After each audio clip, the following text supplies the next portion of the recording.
How you doing? This is Jim Fisher on The Third Way. This is the third episode. The Third Way, not right, not left, but the third way. And right now I just want to talk about libertarianism and kind of explain it a little bit for people that aren't that familiar with it. What is libertarianism? Most of us are pretty well versed in who and what a conservative is and who and what a liberal is, and the left and the right. But I think a lot of people either don't understand or haven't heard much about what libertarianism is. And that's why I call it the third way. Libertarianism is basically, at its core, is the belief that man is free to do whatever he wants as long as he doesn't hurt another person. That's the most basic definition. And what that means is, most conservatives, they believe in economic freedom, but they don't believe so much in social freedoms. Meaning, they believe in the free market. They believe we should be able to be free to pursue our own business needs and negotiate our own wages. And they're kind of anti-union. But on the social spectrum, they don't believe in freedom so much. They're not all about letting gays have the right to marry and people having the freedom to use drugs and the right, the freedom to gamble or whatever social aspect you have. The conservatives are more about letting the government enforce their social beliefs, where on the left they're not so much about economic freedom. They want people to be taxed at a very high rate. They want the government to run things. They believe in business being highly regulated and controlled by the state. And yet on the social spectrum, they usually do believe in freedom. They're all about letting gays have the right to marry, and I don't think they really care if people gamble or not. And some are okay with legalizing drugs.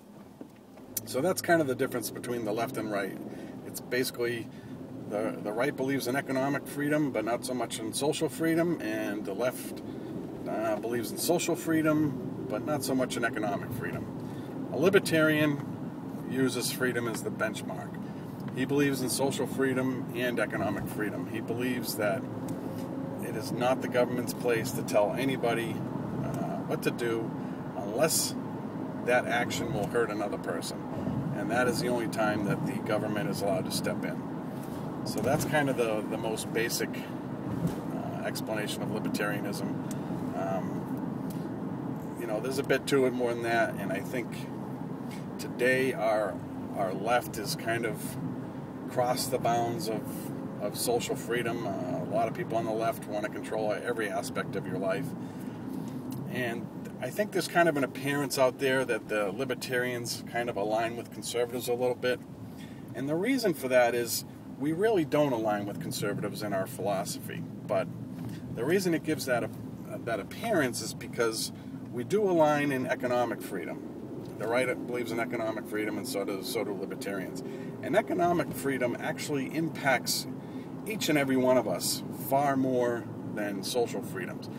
For instance, if I said, gays have the right to marry or they don't have the right to marry, the actual impact to 95% of our lives is zero. But if I said, the government's going to take another 14% of your income and is also going to nationalize Ford and nationalize Coca-Cola, and it's going to maybe nationalize whatever company you work for, that does impact our lives.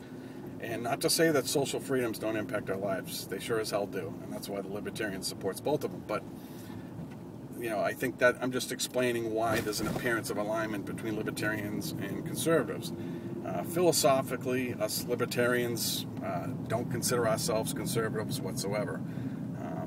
I think a conservative is an illogical illogically inconsistent point of view.